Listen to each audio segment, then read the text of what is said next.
Hello everyone, good morning to all of you. Welcome to the Nucleus Chemistry classes. Myself Arun Kumar. पिछले lectures में हमने discuss किया था quantum theory. Quantum के तीनों चारों पार्ट्स जो भी होते हैं है ना, स्पिन क्वांटम तक सारे हमने डिस्कस कर लिया था. उसके एक सवाल हम उठाने जा रहे हैं जिससे कि हमें वो कॉन्सेप्ट और क्लियर हो जाएंगे.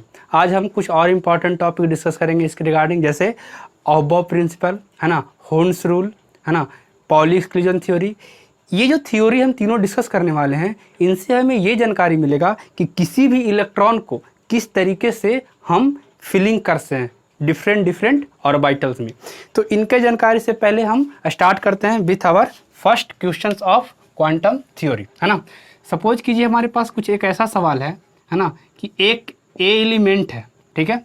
एक क्या है, एक एलिमेंट है जिसका एटॉमिक नंबर बोल देते हैं y और मास नंबर बोल देते हैं दिस इज x. कुछ इस तरीके से बोला गया कि ये जो ए एलिमेंट है ना, ध्यान से सुनना, ये जो ए एलिमेंट है इसमें से किसका इमिशन हो रहा है, इमिशन ऑफ, है ना, emission of alpha and beta particles. यानी कि हो क्या रहा है कि ए जो एलिमेंट है उसका मास नंबर x है और एटॉमिक नंबर y है. कुछ अल्फ़ा और कुछ बीटा निकल गए और निकलने के बाद जो इसकी शक्ल है वो कुछ इस तरीके से दिखाई पड़ रही है. एक्स जो है यानी मास जो है वो चेंज कर गया किससे, 32 से, और एटॉमिक नंबर चेंज कर गया किससे, 10 से. इस क्वेश्चंस को आप चाहो तो पॉज करके, वीडियो पॉज करके खुद से लगा सकते हो. मैंने पिछले थ्योरी में, पिछले लेक्चर्स में सारा कुछ डिस्कस कर दिया है ना. अगर मैं इसको समझाऊँ आपको तो बड़ा ही आसान है. जैसे एक तो तरीका ये है कि अपन शॉर्टकट इसको निपटा दें बिल्कुल ही, और दूसरा तरीका ये है कि इसे बाय कॉन्सेप्चुअल समझें, है ना. जैसे सपोज करो कि मान लिया जाए कि लेट, है ना, कि अल्फ़ा बीटा निकालना है, कितना अल्फ़ा कितना बीटा निकलेगा तब इस तरीके का काम होगा. तो मैंने आपको समझाया था पिछले लेक्चर्स में, है ना, कि अल्फ़ा इमिट होने का मतलब है कि एटॉमिक नंबर डिक्रीज बाई 2, है ना, और मास नंबर डिक्रीज बाई कितना, 4. ये कहानी थी emission of 1 alpha particles from any atom, है ना, एनी रेडियो एक्टिव एलिमेंट. अब हम बात करें बीटा पार्टिकल्स का, तो बीटा कैसे निकलता था, किसी को याद है? अगर बात समझी जाए थोड़ी सी, तो बीटा में हमने क्या बोला था कि ध्यान रखना कि पॉजिट्रॉन तब निकलता था जब प्रोटॉन टूटता था, और बीटा पार्टिकल्स तब निकलता था जब न्यूट्रॉन टूटता था, है ना. तो न्यूट्रॉन टूटता था, एक प्रोटॉन और एक बीटा पार्टिकल्स. यानी कि अगर बीटा पार्टिकल्स का इमिशन होगा तो सोचो एटॉमिक नंबर क्या होगा जी, 1 से बढ़ जाएगा, एटॉमिक नंबर इंक्रीजेज बाई 1, है ना, और मास नंबर में कोई भी चेंज होने वाला नहीं है. ये कहानी थी बीटा पार्टिकल्स का. तब इसी के बेसिस पर इस क्वेश्चन को हम डील करें तो शॉर्टकट से तो अपन आसानी से कर सकते हैं, बट अगर बाई तरीका से हम लोग जाएँ, बाई एक्चुअल वे, जो क्या होगा, तो मान लो कि let m alpha and n beta are emitted. हमें नहीं पता है कि कितना निकला, लेकिन हम मान ले रहे हैं कि इस तरीके का इमिशन हुआ. तो अगर बात समझी जाए कि हम इक्वेशन बनाना शुरू करें, है ना, इक्वेशन बनाना शुरू करो, सबसे पहले किस पे, एटॉमिक नंबर या फिर एटॉमिक मास किसी भी उठा लो, तो मास पे कर लो. मास कितना था, x, ठीक है. अब बीटा के इमिशन की वजह से तो मास चेंज होने वाला नहीं है, चेंज किसकी वजह से होगा, अल्फ़ा की वजह से. तो अल्फ़ा अगर 1 निकलता तो मास कितने से घटता, 4 से. कितना अल्फ़ा निकल रहा है जी, तो एम अल्फ़ा निकल रहा है. यानी कि 1 अल्फ़ा की वजह से मास 4 से, तो एम अल्फ़ा की वजह से 4 किससे घटेगा, एम से. और इतना था और इतना मास घट गया, तो इक्वेशन जो हमें दिया हुआ है क्वेश्चन में उसमें क्या लिखा है कि घटकर फाइनली ये बचा, और हमने घटाकर क्या लिखा है, ये. यानी कि मेरे अनुसार ये है और क्वेश्चन के अनुसार ये है. तो किसके बराबर होगा, this is x minus 32. This is our first equation with respect to mass after removing या फिर emission of alpha and beta particle. Beta का तो कोई इफेक्ट होने वाला नहीं है. ये रहा हमारा फर्स्ट इक्वेशन. अगर अपन बात करें सेकेंड इक्वेशन का एटॉमिक नंबर पे, तो y था, है ना, पहले y था.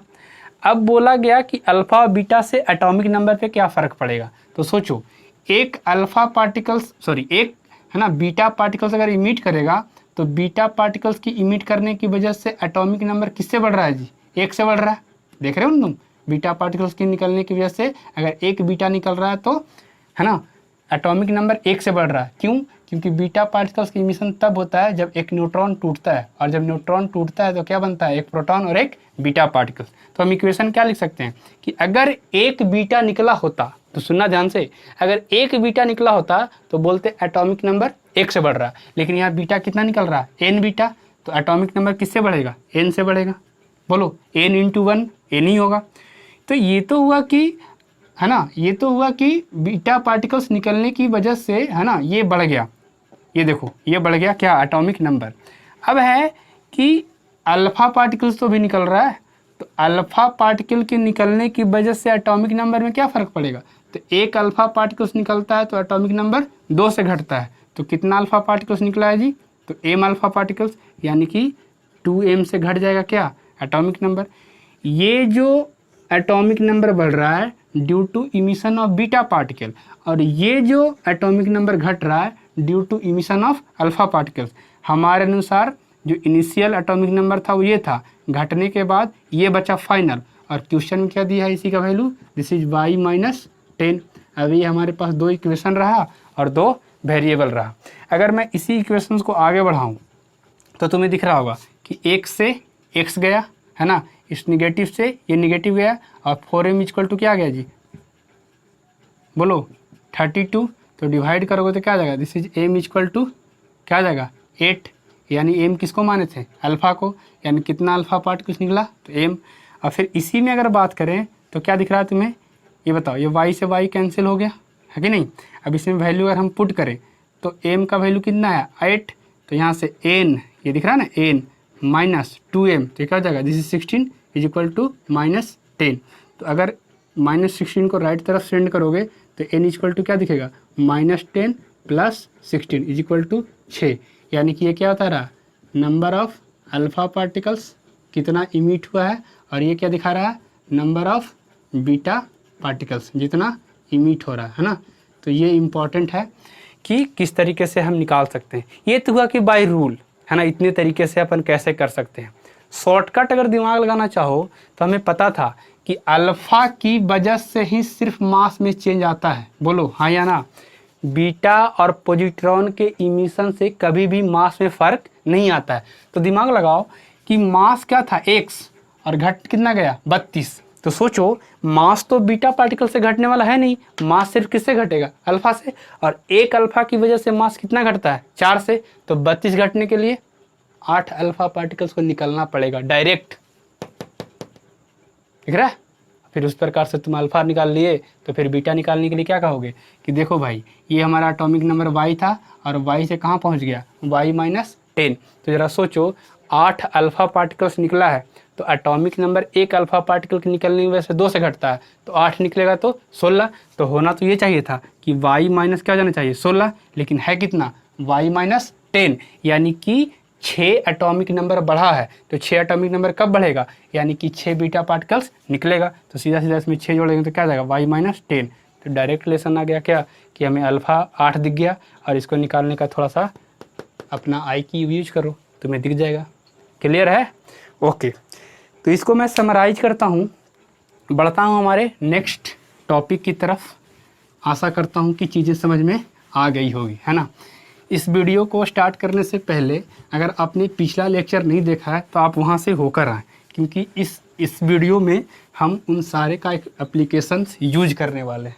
ओके, तो हम लोग स्टार्ट करते हैं विथ आवर फर्स्ट थ्योरी। वो क्या था, ज़रा सुनना ध्यान से। एक्चुअली हम आज करने वाले क्या हैं, तो आज का जो हमारा टॉपिक है कि how to fill electron in different orbitals, है ना। यानी सिंपली हम लोग पढ़ने क्या जा रहे हैं? फीलिंग्स, है ना, ऑफ इलेक्ट्रॉन इन डिफरेंट क्या? ऑर्बिटल्स। ये हमारा आज का टॉपिक है, डिफरेंट ऑर्बिटल्स। तो ज़रा बात समझना ध्यान से कि डिफरेंट ऑर्बिटल्स में अपन किस तरीके से काम करेंगे। तो 2 तरह का सिस्टम होता है। एक होता है अपने पास यूनी इलेक्ट्रॉन सिस्टम, और दूसरा होता है मल्टी इलेक्ट्रॉन सिस्टम, है ना, मल्टी इलेक्ट्रॉन सिस्टम। ज़रा बात समझें अगर कि यूनी इलेक्ट्रॉन सिस्टम क्या होता है, तो वैसा स्पेसिस जिसके पास, है ना, सिर्फ एक ही इलेक्ट्रॉन हो, species having only one electron. अगर इसके एग्जाम्पल की बात की जाए तो ज़रा ध्यान समझना, ये अगर देखा जाए तो ये हाइड्रोजन एक ही इलेक्ट्रॉन है ना। लिथियम क्या करें, +2 कर दें, hydrogen helium lithium atomic number 3, तो प्रोटॉन 3 तो इलेक्ट्रॉन 3, 2 इलेक्ट्रॉन को क्या किया है, रिमूव कर दिया गया है, तो इसमें भी 1। तुम चाहो तो ये भी लिख सकते हो He+, हीलियम का एटॉमिक नंबर 2, एक निकाल दो, बेरिलियम 4 होता है एटॉमिक नंबर +3, ETC, बस इतने से ही हमारा काम हो जाएगा। ये सारे स्पेसिस ऐसे हैं जिसमें कितना इलेक्ट्रॉन है, एक इलेक्ट्रॉन है, तो वैसा स्पेसिस जिसमें एक इलेक्ट्रॉन हो क्या कहलाएगा, यूनी, मतलब एक, मानी ऐसा सिस्टम जिसमें सिर्फ एक इलेक्ट्रॉन हो। ये तो बात क्लियर है। समझने वाली बात इसमें ये है बच्चे कि ऐसा सिस्टम जिसमें सिर्फ एक ही इलेक्ट्रॉन हो, उसमें ऑर्बिटल्स का एनर्जी सिर्फ डिपेंड करता है प्रिंसिपल क्वांटम नंबर पे। ध्यान से, एनर्जी डिपेंड्स, है ना, ओनली प्रिंसिपल क्वांटम नंबर, यानी कि that is value of n. क्या बोल रहा हूँ मैं, that is value of n, यानी कि सिर्फ एन के वैल्यू पे। ठीक है, जैसे इसके अगर बात की जाए तो 1s से एनर्जी ज़्यादा किसका होगा, 2s का, और 2s और 2p में कोई यहाँ फ़ायदा नहीं है। अगर यहाँ सेल नंबर सेम तो यानी कि इसकी एनर्जी सेम, कुछ और देखने की ज़रूरत ही नहीं है। मैं क्या बोला कि अगर सेल नंबर 1 है और ये सेल नंबर सेकंड है तो गारंटेड है कि यूनी इलेक्ट्रॉन सिस्टम में सेकंड सेल से फर्स्ट की एनर्जी कम होगी, और सेकंड सेल में कोई भी आ जाए, सेकंड का S हो सेकंड का P हो, सबकी एनर्जी आपस में सेम, बशर्ते कि उनके सेल नंबर सेम होने चाहिए। आगे अगर बात करें थर्ड की तो 3s ले लो, आपस में 3p, है ना, ये तुम इक्वल ही ले लो इसको, है ना, आपस में 3d, ये सबके इक्वल होने वाला है। और यहाँ क्या होगा, दिस इज 4s, है ना, फिर 4p, दिस इज 4d, कुछ इस तरीके से। तो इसमें जो एनर्जी है ऑर्बिटल का वो डिपेंड सिर्फ किस पे करता है, प्रिंसिपल क्वांटम नंबर पे। हालांकि ये उतना यूजफुल नहीं है फॉर द न्यूमेरिकल पर्पस। हमारे सिलेबस का जो मेन हिस्सा है वो ये है मल्टी इलेक्ट्रॉन सिस्टम। जरा समझने की कोशिश करना कि मल्टी इलेक्ट्रॉन सिस्टम जो है वो किस तरीके से काम करता है ना, ये इलेक्ट्रॉन को हम लोग कैसे भरते हैं, जरा समझना। मल्टी इलेक्ट्रॉन बेसिकली डिपेंड करता है n+l रूल पे। क्या कहता है n+l रूल, कि ऑर्बिटल, ध्यान से, orbital having higher value of n+l will have what, higher energy, यानी कि वैसा ऑर्बिटल जिसका n+l का मान ज़्यादा हो उसका एनर्जी भी ज़्यादा होगा। But in any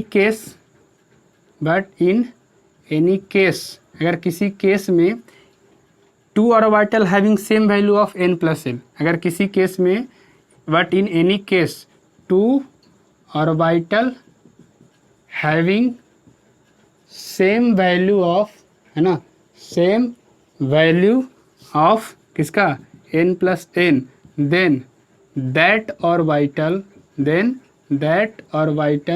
have greater energy which has higher value of n। क्या बात कही जा रही है, थोड़ी सी बात समझी जाए तो ये बोला गया कि मल्टी इलेक्ट्रॉन सिस्टम में उस ऑर्बिटल का एनर्जी ज़्यादा होगा जिसका कि n+l का वैल्यू हाई हो, पहली बात। दूसरी बात ये कही जा रही है कि मान लो कि किसी 2 ऑर्बिटल का आपस में क्या है, n+n का वैल्यू सेम हो, तो अगर 2 ऑर्बिटल का n+l का वैल्यू सेम हो तो फिर उस ऑर्बिटल का एनर्जी ज़्यादा होगा जिसका कि n का मान ज़्यादा होगा। क्लियर है। मैं इस चीज़ को जस्टिफाई करने के लिए इलेक्ट्रॉनिक कॉन्फ़िगरेशन में यूज होने वाले डिफरेंट ऑर्बिटल्स का यहाँ पे करके दिखाता हूँ नेमिंग, किस तरीके से अपन इलेक्ट्रॉन को फील करते हैं। जैसे थोड़ी समझने की कोशिश करना। ओके, देखो क्या इम्पोर्टेंट है। सो जैसे तुम क्लास 10th में तो पढ़े ही होगे electronic configuration 1s2, 2s2, 2p6, 3s2, 3p6, है ना। उसका क्या इम्पोर्टेंट है, और एक जेन्युइन सा सवाल बनता है वहाँ पे कि why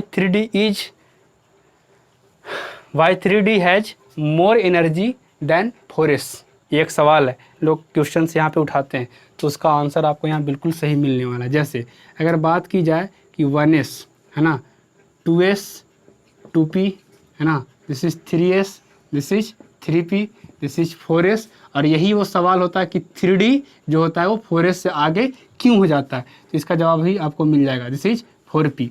आगे समझे अगर 5s की कहानी, तो 5s है ना, दिस इज 5s है ना, 4d and this is 5p, ये 5 हो गया है ना। अगर आगे समझे हम लोग तो ये क्या होगा, this is 6s 4f 5d and this is 6p, 7s है ना, 5f 6d and this is 7p। जरा समझना ध्यान से, n प्लस एल का मान दिखा रहा हूँ तुम्हें कितना होगा। सो n तो तुम्हें मालूम है कि जो न्यूमेरिकल वैल्यू लिखे हुए हैं वही n को रिप्रेजेंट करता है। और l के लिए जी, अगर l का मान 0 तो हम क्या लेते हैं, s सब सेल, l का मान 0 तो उसके लिए p, और l का मान 1 तो p, और l का मान 2 तो क्या लेते हैं d, और l का मान 3 तो क्या लेते हैं f। यही हमारे यूज के लिए है, मैं पहले ही बता चुका हूँ। तो समझना ध्यान से, यहाँ क्या है जी, तो ये 1 प्लस 0, 1 इसके लिए, और s के लिए l का मान क्या होगा 0, तो बेसिकली ये क्या आएगा हमें जुड़कर 1। अगर वैसे ही इसको जोड़े तो 2 प्लस 0 क्या आएगा जी, ये 2। इसको जोड़ो तो 2 प्लस p क्या होता है, l का मान, जब p सब सेल को डिनोट करना था l का मान 1, यानी 2 प्लस 1, बेसिकली ये क्या हो गया, दिस इज 3। वैसे ही अगर यहाँ बात करें तो तुम्हें क्या दिख रहा है, ये तुम्हें दिख रहा होगा कि 3 प्लस 0, डायरेक्ट लिख दें इसको 3। वैसे ही इसको बोलो, इसको क्या बोलोगे, 3 प्लस 1 क्या हो जाएगा 4।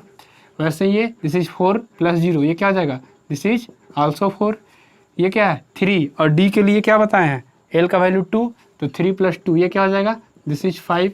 इनकी बात की जाए तो 4 प्लस 1 ये भी क्या हो जाएगा, p के लिए क्या बोलते हैं l का मान 1, और s के लिए 0, तो ये भी क्या हो जाएगा, दिस इज 5। 4d, d के लिए 2 और 4 यहाँ से है, तो 4 प्लस 2 क्या हो जाएगा, दिस इज 6। अब यहाँ बताओ, तो 5 प्लस 1 ये भी क्या हो जाएगा 6। नीचे आ जाओ, ये क्या है 6 प्लस 0 6, और f के लिए l का मान क्या हो जाएगा 3rd, तो 4 प्लस 3 क्या हो जाएगा, दिस इज 7। और ये क्या होगा 5 2 7, क्योंकि d का वैल्यू, d सब सेल के लिए l का मान क्या होगा 2, तो 5 प्लस 2 इज इक्वल टू 7, और 6 प्लस 1 ये भी क्या हो जाएगा, दिस इज 7। 7 प्लस 0 क्या होता है बताओ, 7, ये भी 7, और 5 प्लस 3 f के लिए l का मान 3, तो 5 प्लस 3 क्या हो जाएगा जी, दिस इज 8, और 6 प्लस 2 d के लिए l का मान 2, तो 6 प्लस 2 क्या हो जाएगा, दिस इज 8। 7 p, तो p के लिए क्या बोलेंगे, दिस इज l बराबर 1, तो 7 प्लस 1 इज इक्वल टू 8। बात थोड़ी सी समझने की कोशिश करना, तुम ऑलवेज देख सकते हो है ना कि यहाँ सब इंक्रीजिंग में है, यहाँ दोनों इक्वल हो गए हैं है ना, यहाँ भी दोनों इक्वल है, यहाँ तीनों इक्वल है ना, फिर यहाँ देखो ये दोनों इक्वल है और यहाँ भी इक्वल है, फिर इस तरीके से ये 7 यहाँ तक इक्वल है, फिर ये 8 है। तुम कहीं भी देखो जहाँ जहाँ इक्वल हो रहा है, अगर ये तीनों आपस में इक्वल है ना, तो ऐसा समझना ध्यान से, क्या बताया मैंने कि मल्टी इलेक्ट्रॉन सिस्टम में अगर 2 ऑर्बिटल का n प्लस एल का मान सेम हो जाए तो उस ऑर्बिटल का एनर्जी ज़्यादा होगा है ना, जिसका कि सेल नंबर ज़्यादा है। तो यहाँ 3rd है, यहाँ 4 है, यहाँ 5th है, इसीलिए इसका एनर्जी सबसे ज़्यादा, उसके बाद इसका एनर्जी, और फिर सबसे कम इसका एनर्जी। क्लियर है। तो हम यहाँ लिखते कैसे हैं, इस तरीके से लिखते हैं, मैं थोड़ा बड़ा लिख देता हूँ, ये देखो ये एनर्जी का लेवल है इंक्रीजिंग ऑर्डर में है ना जी, यही लिखते हैं ना, तो ये हमारा एनर्जी का ऑर्डर हो गया, ये इस तरीके से बढ़ता है। बोलो, ये लिखा हुआ मिलता है ना इस तरीके से, ये देखो इस तरीके से लिखते हैं। क्लियर है। तो ये दिख रहा होगा कि आपको कि ऐसा क्यों लिखा जाता है। सो और एक सवाल क्लास 10th में अक्सर बच्चे पूछा करते हैं कि सर यहाँ 3D जो है वो 4s के बाद क्यों आया है, पहले आना चाहिए था ना, क्योंकि यहाँ देखो किस तरीके से 2s 2p है, 3s 3p है, तो d पहले आना चाहिए था, है कि नहीं। ओके, अब कुछ सवाल ऐसा भी होता है कि लोग पूछते हैं कि सर 3 में f क्यों नहीं होता है ना। तो मैंने कल समझाया था आपको कि shell is equal to shell number, किसी भी सेल में सब सेल कितने होंगे वो डिपेंड करता है उसके सेल नंबर पे। जैसे अगर पहला सेल है यानी फर्स्ट सेल है, तो फर्स्ट सेल में सिर्फ एक ही सब सेल होता है, क्योंकि एल का मान 1 लेंगे, एल का मान 0 लेंगे तो एम का मान भी क्या आता था 0 आता था। तो अगर फर्स्ट सेल है यानी पहला सेल है तो उसमें सब सेल की भी संख्या कितनी होती है, सब सेल की भी संख्या कितनी होती है, 1 ही होती है। और वो कौन सा सब सेल होता है, तो एस। अगर दूसरा सेल है तो 2 ही सब सेल होगा, और कौन कौन होता है, एस और पी। अगर तीसरा सेल है तो उसमें भी 3 ही सब सेल होगा, जैसे एस, पी और डी, जैसा कि तुम देख सकते हो। देखो थर्ड सेल आया है तो थर्ड सेल का एस है, थर्ड सेल का पी है, और थर्ड सेल का डी भी आया है ना। लेकिन तुम कहीं भी सर्च करो तो थर्ड का एफ नहीं आएगा, क्योंकि थर्ड सेल में कितना आ सकता है सब सेल, उतना ही जितना कि इसका सेल नंबर है। तो सेल नंबर कितना है, 3, तो इसलिए इसमें सब सेल कितने आएंगे, 3। और वो कौन कौन होंगे, एस, पी, डी। तो मुझे लगता है कि इसका डॉट मैंने आपको क्लियर कर दिया, जो सवाल आपके माइंड्स में आता रहता है। ओके, अब फीलिंग्स ऑफ इलेक्ट्रॉन जो है ना, वो डिफरेंट ऑर्बिटल में n+a रूल तो मैंने आपको समझा दिया कि किस तरीके से इसमें डिस्कस किया गया है। सो अब जरा समझना कि इलेक्ट्रॉन कैसे भरते हैं। सो तो इलेक्ट्रॉन भरने के 3 मेथड्स हैं। एक तो क्या है, वो दिया गया था ऑफबाउ के द्वारा। ये कहाँ से आया, कैसा आया, मैं समझाता हूँ। पहला रूल है अपना क्या, ऑफबाउ प्रिंसिपल, है ना, क्या है जी, ऑफबाउ प्रिंसिपल फर्स्ट। सेकंड जो रूल है वो है क्या, पाउली एक्सक्लूजन थ्योरी। क्या बोलते हैं, पाउली एक्सक्लूजन थ्योरी, ये दूसरा रूल हो गया, थ्योरी।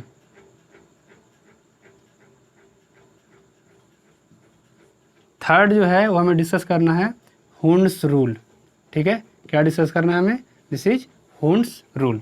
एक एक करके बारी बारी से समझते हैं चीज़ों को कि कैसे हम बात करने वाले हैं। सो इसको मैं यहीं पे समझा देता हूँ।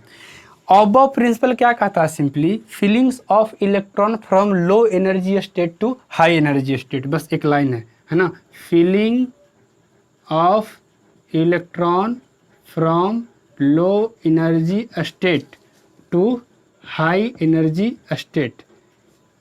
दिख रहा है, पहले लो एनर्जी में, उसके बाद हाई एनर्जी में, इस तरीके से भरेगा, ऐसा कहना था ऑफबाउ प्रिंसिपल का। ठीक है, एक बात समझ में आ गई कि चलो भाई लो एनर्जी से हाई एनर्जी, तो तुम्हें दिख रहा होगा कि हमने बताया कि एनर्जी मल्टी इलेक्ट्रॉन सिस्टम में किस तरीके से काम करता है। वो डिपेंड करता है n+l के वैल्यू पे, यानी कि सबसे कम एनर्जी किसका है जी, 1s का, उसके बाद एनर्जी किसका है, 2s का। तुम चाहो तो ये कह सकते हो कि ऑर्डर है किसका, एनर्जी ऑफ ऑर्बिटल।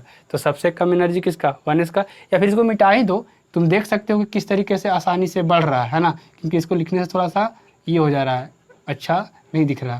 तो तुम इसको अगर ऐसे रहेगा तो तुम्हें और क्लियर दिखाई पड़ेगा। ये विजन देख रहे हो, ये कितना क्लियर है, ये देखो, ये तुम्हें दिख रहा होगा, है ना, किस तरीके से n+l का मान लाया गया है, किस तरीके से तुम्हें दिखाया गया कि इंक्रीजिंग ऑर्डर में है। ओके, तो ऑफबाउ प्रिंसिपल का मतलब सिर्फ यही कहना था कि increasing from low energy to high energy में इस तरीके से भरेगा। ओके, ये तो बात समझ में आ गई। What about the Pauli exclusion theory, इन्होंने क्या कहा था, सबसे इम्पॉर्टेंट यही है ना। पाउली एक्सक्लूजन थ्योरी का कहना था कि एक इलेक्ट्रॉन का, है ना, मतलब अगर एक एटम में 2 इलेक्ट्रॉन है तो 2 इलेक्ट्रॉन का चारों क्वांटम नंबर का मान कभी भी सेम नहीं हो सकता। मीनिंग क्या है, मैं इसको मिटा देता हूँ, आपको थोड़ी सी समझने में आसानी होगी। जैसे हम स्टार्ट करते हैं किससे, पाउली एक्सक्लूजन थ्योरी। पाउली का क्या कहना था, उन्होंने क्या कहा कि भाई अगर कोई एटम है ना, तो एक एटम में कभी भी 2 इलेक्ट्रॉन का एड्रेस सेम नहीं हो सकता। एक्चुअली में ये सब क्या बता रहा है, एड्रेस ही तो बता रहा है ना। तो अगर हम बात करें किसका, पाउली एक्सक्लूजन, है ना, थ्योरी की, तो पाउली एक्सक्लूजन थ्योरी का कहना था कि no 2 electron of an atom, है ना, no 2 electron of an atom having same set of same value, same set same value for all quantum number. क्या बात कही गई, जरा ध्यान से सुनना, कि किसी भी एटम में 2 इलेक्ट्रॉन के लिए चारों क्वांटम नंबर का मान कभी भी सेम नहीं हो सकता। जैसे मान लो किसी ने कहा कि सर हम ऐसा कर सकते हैं कि मान लीजिए कि कोई और इलेक्ट्रॉन है वो 3s में है, तो 3s का मतलब क्या होगा कि s सब सेल का मतलब एक ऑर्बिटल, और थर्ड सेल का है, और मान लो कि इसमें मैक्सिमम इलेक्ट्रॉन कितना रह सकता है, 2। ये मैं आपको समझा चुका हूँ पिछले लेक्चर में। तो 2 इलेक्ट्रॉन रहेगा तो 2 इलेक्ट्रॉन कभी भी ऐसे नहीं रह सकता। क्यों? क्योंकि अगर ऐसे रहेगा तो n का मान भी दोनों के लिए 3rd ही होगा, है ना। l का मान भी दोनों के लिए 0 ही होगा, इसके लिए 3rd, इसके लिए क्या 0 है कि नहीं। और m का मान भी क्या हो जाएगा दोनों के लिए 0, और s का मान भी यहाँ पे फिर अगर एक क्लॉकवाइज है यानी दोनों का डायरेक्शन सेम होने का मतलब क्या होता है, कल ही बताया था मैंने पिछले लेक्चर में कि दोनों का डायरेक्शन सेम होने का मतलब है कि ये भी क्लॉकवाइज तो ये भी क्लॉकवाइज, यानी कि एक का वैल्यू +½ तो दूसरे का वैल्यू भी हम क्या ले रहे हैं +½ यानी कि ये कभी भी पॉसिबल नहीं है। पॉली का यही तो कहना था कि एक एटम में 2 इलेक्ट्रॉन का एड्रेस कभी भी सेम नहीं हो सकता। क्यों? क्योंकि अगर एक ऑर्बिटल का भी बात किया जाए तो उसमें 2 इलेक्ट्रॉन रहते हैं, वो भी अपोजिट स्पिन के साथ। तो अगर एक का वैल्यू +½ है तो दूसरे का वैल्यू गारंटेड है कि उसका वैल्यू -½ होगा। तो तुम देख सकते हो कि ये तीनों तो सेम हो गया बट ये चौथा सेम नहीं हुआ। इसका अल्टरनेट डिफिनेशन ये भी बनता है ना, इसका अल्टरनेट डिफिनेशन ये भी बनता है बच्चे इस थ्योरी का कि सीधा सीधा मतलब है कि 2 electron maximum 2 electron can be accommodate, maximum है ना 2 electron can be accommodate in A orbital. किसी भी ऑर्बिटल में मैक्सिमम 2 ही इलेक्ट्रॉन रह सकता है, वो भी विथ व्हाट अपोजिट स्पिन। ये इसका एक्चुअल मीनिंग है ना, विथ अपोजिट स्पिन। ये कहना था पॉली का। जैसे अगर बात समझी जाए तो कभी भी ये ऐसे नहीं रह सकता, है ना। अगर मान लो कि एक ऑर्बिटल है 3p है, ये कुछ इस तरीके से, तो एक इलेक्ट्रॉन अगर इसमें भरा है तो चूंकि एक ही सब सेल के ऑर्बिटल्स हैं तो आपस में इनकी एनर्जी क्या होगी, सेम होगी। अगर आपस में इनकी एनर्जी सेम है तो क्या बोलेंगे कि मान लो कि एक इलेक्ट्रॉन इस तरीके से है, या फिर तुम 3p ना लेके तुम 3s ले लो सपोज करो, है ना। तो एक इलेक्ट्रॉन अगर ऐसे है तो दूसरा इलेक्ट्रॉन कभी भी ऐसे नहीं हो सकता, ये क्या है गलत है। दूसरा केस अगर समझे कि 3ac है तो दोनों इलेक्ट्रॉन जो है वो कभी भी नीचे नहीं हो सकता, कभी ऐसे नहीं हो सकता, है ना। सपोज करो कि कभी ऐसे नहीं हो सकता, दोनों सेम नहीं हो सकते, या फिर दोनों इस तरीके से नहीं हो सकते। ये आप सिंगल एरो से भी दिखा सकते हो, कभी ऐसे नहीं हो सकता, कभी ऐसे नहीं हो सकता, है ना। और ख़ास बात क्या है कि कोई ऐसे भी कह सकता है कि सर क्या ऐसे हो सकता है, एक इधर और एक इधर, है ना। या कोई कहे कि सर पहले नीचे ले लूँ और फिर बाद में ऊपर लूँ। तो इसके लिए तुम फ्री हो कि तुम पहले +½ किसको मान रहे हो, क्लॉकवाइज वाले को मान रहे हो या एंटी क्लॉक वाले को मान रहे हो, ठीक है। तो इसके लिए तुम फ्री हो, ये दोनों का दोनों सही है ना। अगर ये ऊपर है तो तुम इसको पॉजिटिव मान रहे हो, यानी +½ मान रहे हो, तो सेकंड को क्या मान रहे हो -½ तो अपोजिट स्पिन यहाँ पे दिख रहा है, चाहे पहले क्या हो क्लॉकवाइज हो या पहले एंटी क्लॉकवाइज हो, उससे फ़र्क नहीं पड़ता। फ़र्क इससे पड़ता है कि दोनों का स्पिन क्वांटम नंबर सेम नहीं होना चाहिए, है ना। तो ये गलत है और ये दोनों क्या है सही है। तो ये कहना था पॉली एक्सक्लूजन थ्योरी का। आगे बात करते हैं हुंड्स रूल की, है ना। ज़रा ध्यान समझना हुंड्स रूल क्या कहता है, सो फिर चीज़ें और आसानी से समझ में आएगी, ठीक है। जैसे मैंने 3s लिया तो 3s का मतलब क्या है कि 3rd सेल का s सब सेल, तो s सब सेल में मैक्सिमम 2 इलेक्ट्रॉन, क्योंकि s सब सेल में एक ही ऑर्बिटल है। बोलो, तो ये चीज़ें हमारी पिछले क्लास में क्लियर हो रखी है, क्यों एक ऑर्बिटल है ये सब बताया गया था। ऑर्बिटल का वैल्यू, है ना, या ऑर्बिटल किसी सब सेल में कितने होंगे वो डिपेंड करता था कि l का मान कितना है, और l का मान डिपेंड करता था कि n का मान कितना है। ये सब क्वांटम नंबर में डिस्कस हो चुका है। अब ज़रा बात समझी जाए थोड़ी सी कि क्या इंपॉर्टेंट है। सो तो यहाँ जो 3rd रूल हम लोग पढ़ने जा रहे हैं वो है हुंड्स रूल, है ना। क्या है हुंड्स रूल। हुंड्स रूल क्या कहता है बच्चे, फीलिंग्स ऑफ इलेक्ट्रॉन, क्या कहता है feelings of electron in degenerate orbitals. इस वर्ड को ध्यान से देखो क्या बोल रहा है। सो क्या बोल रहा है बच्चे, this is degenerate orbital. Degenerate orbital अपन उस ऑर्बिटल को कहते हैं जिसकी एनर्जी सेम होती है। जैसे मान लो कि मैंने एग्जांपल लिया 3p का, तो p के तो 3 ऑर्बिटल्स होते हैं, कौन कौन होते हैं जी, तो px py और दिस इज pz। तो इन तीनों का जो एनर्जी होगा, है ना, जैसे अगर मैं ऐसे बात करूँ 3px, है ना, this is 3py, this is 3pz, तो इसकी एनर्जी आपस में क्या होगी इक्वल। जैसे अगर मान लूँ 3d, तो d में तो 5 ऑर्बिटल होते हैं, 1 2 3 4, है ना, कौन कौन होते हैं 3dx y, 3d yz, 3d z x 3D x square minus y square और 3D जेड स्क्वायर। तो इसकी आपस में एनर्जी क्या होगी, इक्वल होगी। तो वैसे ऑर्बिटल्स जिसकी आपस में एनर्जी सेम हो उनको क्या बोलते हैं, डीजेनरेट ऑर्बिटल्स। क्या बोलते हैं जी, डीजेनरेट ऑर्बिटल्स। ये तो बात समझ में आएगी, चलो भाई ये डीजेनरेट ऑर्बिटल्स है। हुन्स रूल का कहना था कि डीजेनरेट ऑर्बिटल्स में इलेक्ट्रॉन फिलिंग कैसे होता है। तो इन्होंने कहा था कि firstly single electrons are filled, एक एक इलेक्ट्रॉन क्या होगा, पहले फील्ड होगा। After then pairing take place with opposite spin.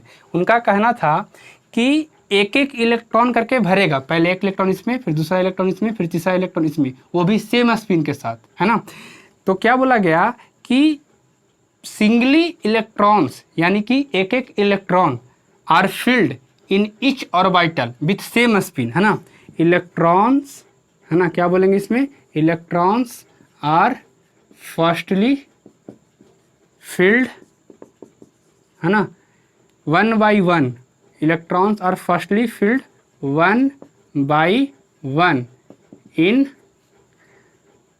All orbitals, है ना, in all orbitals with same spin, ध्यान से, with same spin. After then pairing take place, है ना, क्या बोला जा रहा है, after then pairing takes place with opposite spin. क्या बात कही गई, विथ अपोजिट स्पिन। जरा ध्यान सुनना, ये कहा गया कि मान लीजिए कि 3p के 3 ऑर्बिटल्स ऐसे हैं और 6 इलेक्ट्रॉन भरना है, क्योंकि p में तो मैक्सिमम 6 इलेक्ट्रॉन होंगे। तो पहले एक एक इलेक्ट्रॉन भरेगा, वो भी सेम स्पिन के साथ। ये देख रहे हो, सेम स्पिन का मतलब ऊपर ऊपर ऊपर, तुम चाहो तो नीचे नीचे नीचे ही भर सकते हो। फिर बोला गया कि पेयरिंग होगा, वो भी कैसे, अपोजिट स्पिन के साथ। ये तुम्हें इलेक्ट्रॉन दिखाया जा रहा है और ये डिफरेंट क्या हैं, ऑर्बिटल्स हैं, जो कि सेम एनर्जी लेवल पे हैं, इसीलिए इनको क्या बोला जाएगा, डीजेनरेट ऑर्बिटल। वैसे ही अगर 3D में भरने की बात की जाए तो 5 ऑर्बिटल्स में अगर भरना हो तो हम क्या बोलेंगे जी, बोलो। पहले एक एक इलेक्ट्रॉन भरेगा, मान लो अगर 2 इलेक्ट्रॉन है तो ऐसे ही रह जाता, 3 इलेक्ट्रॉन है तो ऐसे ही छोड़ देते हैं। मान लो D4 को भरना होता तो सिर्फ ऐसा ही करके छोड़ देते हैं। लेकिन मान लो D5 भरना होता तो एक इलेक्ट्रॉन देते हैं। और मान लो D10 भरना हो तो क्या करेंगे, पहले एक एक इलेक्ट्रॉन भरेंगे और उसके बाद क्या करेंगे, पेयरिंग करते जाएंगे। कोई बच्चा सोच रहा होगा सर कभी आप एक इलेक्ट्रॉन को ऐसे दिखा रहे हो, कभी आप एक इलेक्ट्रॉन को हाफ दिखा रहे हो, तो दोनों सही है, कोई इसमें टेंशन लेने वाली बात नहीं है। तो ये D10 ऐसे भरेगा। तो ये हुआ feelings of electron with Hund's rule, है ना। क्या बताया गया कि यार एक एक इलेक्ट्रॉन भरेगा उसके साथ, है ना, सेम स्पिन के साथ। उसके बाद क्या होगा, पेयरिंग होगा, वो भी अपोजिट स्पिन के साथ। क्या बातें समझ में आती है। तो ये काफ़ी इंपॉर्टेंट था जो हमने आपके साथ डिस्कस किया, है ना, हुन्स रूल, पॉली, है ना, अफबाउ। अब जरा समझना ध्यान से कि हम लोग इलेक्ट्रॉन को फिल कैसे करते हैं। तो इलेक्ट्रॉन का फिल जो हमने अभी तुम्हें समझाया इलेक्ट्रॉनिक कॉन्फ़िगरेशन लिख के, एक्चुअली अफबाउ का क्या कहना था वो जरा सुनना ध्यान से। अब तुम्हें क्लियर कट दिख जाएगा, क्लास 10th में जो आप लोग पढ़े होंगे उससे तुम्हें दिख जाएगा। कैसे, फर्स्ट में क्या होता है, सिर्फ 1s होता है। सेकंड में क्या होता है, 2s और 2p होता है। थर्ड में 3s और 3p होता है। फोर में क्या होता है, 4s, है ना, 4p एंड दिस इज क्या होता है जी, 3s 3p और 3d होता है। फोर में क्या होता है, 4s 4p 4d और क्या होता है, 4f भी होता है। 5 में अगर बात करें तो 5s, है ना, 5p और क्या बोलेंगे, d के लिए आ जाएगा ना, तो 5d और 5f जो होता है, लेकिन ये हमारे सिलेबस का हिस्सा नहीं है, ये आगे निकल जाता है ना। या 5f तक ले सकते हो क्योंकि 7 तक जाना है तो ले सकते हो 5f। अब g अगर जाना होगा क्योंकि 5 है तो 5, जरा देखना ध्यान से, ये फर्स्ट सेल है तो फर्स्ट सेल में सब सेल का संख्या 1 तो सिर्फ s है। सेकंड सेल है तो इसमें सिर्फ क्या आएगा, s। सेकंड सेल है तो इसमें क्या आ रहा है, s और p। थर्ड सेल है तो इसमें क्या आ रहा है, s p और d। इसमें चौथा सेल है तो 4 सब सेल आएगा, s p d f। तुम देख रहे होगे s p d f, ये 4 आ रहा है। अब ये 5 है तो s p d f g भी आएगा, s p d f g भी आएगा। बट जो यहाँ हम लोग लिखते हैं ना कि 5g, तो 5g हमारे सिलेबस का हिस्सा नहीं होता है। इसी प्रकार 6 में भी तुम लिख सकते हो, दिस इज 6s, है ना, 6p है ना, आगे भी लिख सकते हैं 6d है ना, फिर लिख सकते हैं 6f, तो 6f भी हमारे सिलेबस का हिस्सा नहीं है, तो हम वही चीज़ लिख रहे हैं जो हमारे काम का है। This is 7s, this is 7p। अगर समझना कैसे लिखते हैं तो पहला एरो ऐसे मारो, यानी कि पहले ग्राउंड स्तर पर जो सबसे पहला ऑर्बिटल मिलेगा ये है ना 1s, फिर आगे ऐसे बढ़ो तो ये क्या होगा 2s, फिर यहाँ से यहाँ जाओ पीछे और फिर क्या आएगा 2p, और फिर कहाँ जाओगे 3s, 1s 2s 2p 3s, उसके बाद 3p, और उसके बाद क्या कहोगे 4s है ना, 4s के बाद आता है 3d, यहाँ तुम देख रहे हो, और उसके बाद 4p, और उसके बाद 5s, 5s के बाद क्या आता है जी 4d, और उसके बाद 5p and this is 6s है ना, उसके बाद 6s के बाद 4f 5d 6p है ना, और फिर क्या आता है 7s, और 7s के बाद हम लोग क्या बोलते हैं 5f 6d और 7p। हमारे लिए ये भी काम का नहीं है, तो ये बस लिखने के लिए ऐसे तुम्हें समझाने के लिए किया गया था। अभी मैंने यही लिखा था 1s 2s 2p 3s 3p 4, यही करते हो ना, तो ये इस तरीके से आता है। यहाँ समझने वाली बात है कुछ ऐसे, देखो किस तरह से सवाल बनते हैं, एक इम्पॉर्टेंट सवाल बनता है हमारे पास, यहीं तक पढ़ाया जाता है और इस पर ही सवाल बन जाते हैं। ब्रेन ट्रिजर वाले जो सवाल बनते हैं उसमें कुछ ऐसा सवाल पूछा जाता है कि मान लीजिए बोलेगा आपसे कि 10 पीरियड होता है, अभी तो 7th पीरियड है ना, ये फर्स्ट है, ये सेकंड है, ये थर्ड है, ये 4 है, ये 5th है, ये 6th है, 7 है। बोला जाएगा कि मान लीजिए कि 7th पीरियड ना होके 10th पीरियड होता है, यानी 10 पीरियड होता है अपने पीरियड टेबल में, तो बताइए कि 10वां पीरियड में टोटल एलिमेंट कितना होगा, ऐसा कुछ।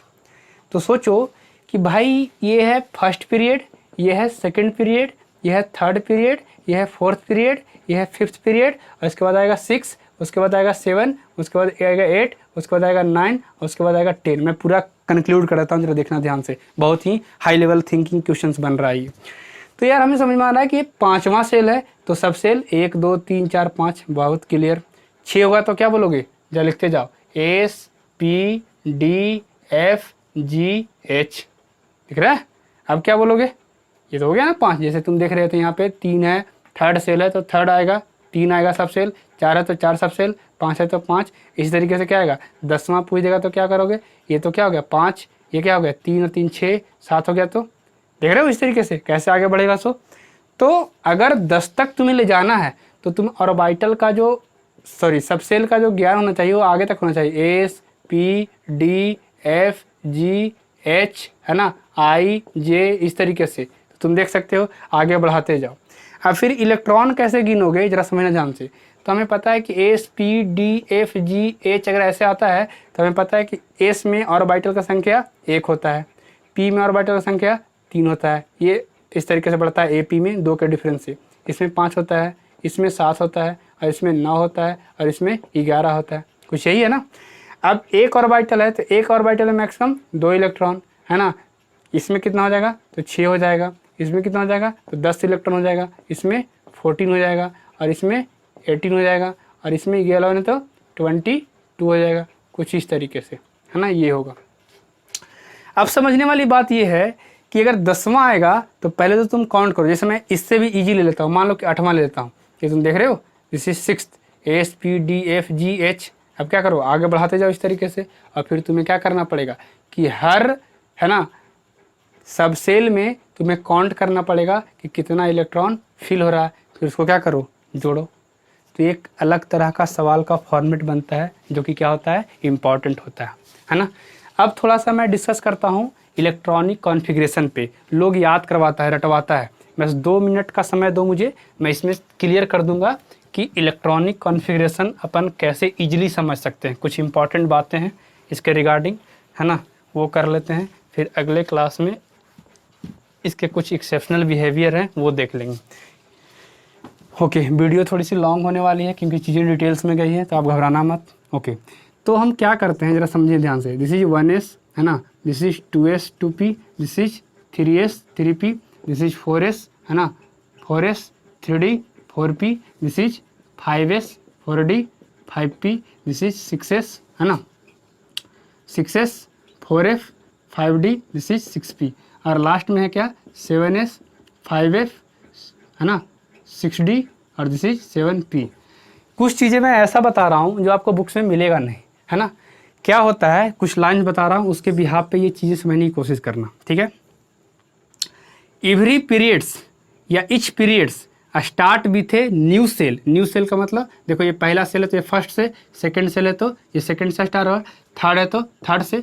तो क्या बोल रहा हूँ कि एवरी पीरियड्स है ना, एवरी पीरियड्स स्टार्ट विथ है ना एस सब सेल ऑफ क्या न्यू सेल। तुम्हें दिख रहा होगा यहाँ पे जितने भी ये फोर्थ पीरियड है तो चौथे से स्टार्ट हो रहा है, और किससे, चौथे के एस से। ये फिफ्थ है तो पाँचवें के एस से। ये छठा है तो छठे के एस से, और ये सातवां है तो सातवें के एस से। एक बात। दूसरी बात, पहली बार जो डी सब सेल आता है वो कब आता है, थर्ड सेल के बाद, यानी थर्ड से शुरू होता है, यानी कि 3D पहली बार एग्जिस्ट करता है। ओके, कुछ लाइनें मैं और ऐड कर रहा हूँ है ना, कि अगर कोई भी नया सबसेल इंट्रोड्यूस होता है तो वो मिनिमम 2 बार रिप्लेस करता है ना, मतलब मिनिमम 2 बार आता है। जैसे मान लो कि डी पहली बार कहाँ आया है, इनके बीच में आया है, देख रहे हो। फिर डी कहाँ आया है, यहाँ आया है, ये तुम देख रहे होगे।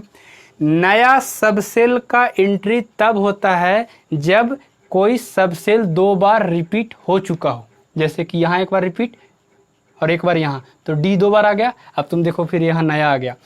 पहले सिर्फ एस था, फिर आया पी, तो देखो पी 2 बार चला, यहाँ देख रहे हो पी 2 बार चला। अब क्या आया डी, पी खत्म हुआ, जैसे ही क्या आ गया डी, अब डी 2 बार चला तो डी खत्म हो गया, तो फिर क्या आया एफ। अब एफ खत्म हो गया तो जी, लेकिन जी हमारे सिलेबस में नहीं है। तो समझाना मैं क्या चाह रहा हूँ कि हमारे पास सब सेल है एस, पी, डी और एफ। तो एस एक बार आएगा तो अगला आ जाएगा पी, पी फिर 2 बार आएगा है ना। मतलब हर नए सब सेल का एंट्री तब होगा जब पिछले सब सेल 2 बार रिपीट कर चुका होगा है ना। जैसे कि देखो यहाँ 1s2s, तो एस 2 बार आ गया तो पी आया, फिर देखो पी 2 बार आ गया तब फिर क्या आया डी आया, तो डी 2 बार आ गया तब फिर क्या आया एफ आया। एक बात। दूसरी बात कि हमेशा एस जो होगा और पी जो होगा वो हमेशा वैलेंस सेल का होगा। जैसे देखो यहाँ जो एस और पी है वो सेकंड का ही है, यहाँ भी देखो वैलेंस सेल का ही है ना। लेकिन जो डी होता है वो हमेशा वैलेंस सेल से उसका सेल नंबर 1 कम होता है, और एफ जो होता है उसका वैलेंस सेल से 2 कम होता है। मैं क्या कहना चाहता हूँ जरा समझो ध्यान से। तो ये तो इसको छोड़ दो, ये भाई 1s है, ये फर्स्ट सेल है, एक ही ऑर्बिटल्स है, ये हमें दिक्कत नहीं दे रहा है। अब जरा समझना, हर सेल का कहानी क्या है, 2s2p, 3s3p, 4s4p, 5s5p, 6s6p, 7s 7p है ना। डी कब आएगा, तुम देख रहे हो ना, चौथे 4s के बाद आता है। अब देखो 4s 3d है ना। अब डी एक बार आया, एक बार और डी आएगा तो 5s। अब डी के लिए एक तो कम करना पड़ेगा ना, क्योंकि डी का सेल नंबर हमेशा वैलेंस सेल से 1 कम होता है। इसलिए क्या हुआ, this is 4d and this is 3d, because here periods start with 4s है ना। ये चौथा पीरियड है और 4 से स्टार्ट हो रहा है, तो जो डी का आगमन होगा है ना, तो उसके लिए जो सेल नंबर होगा वो 1 कम होगा। वैसे ही यहाँ भी 1 कम है, तो ये डी 2 बार आ गया। अब क्या आएगा, एफ आएगा, तो एफ का 2 कम होता है। अब जरा सुनो ध्यान से, अब ये 5वां पीरियड कंप्लीट, ये छठा शुरू, तो ये 6s हो गया।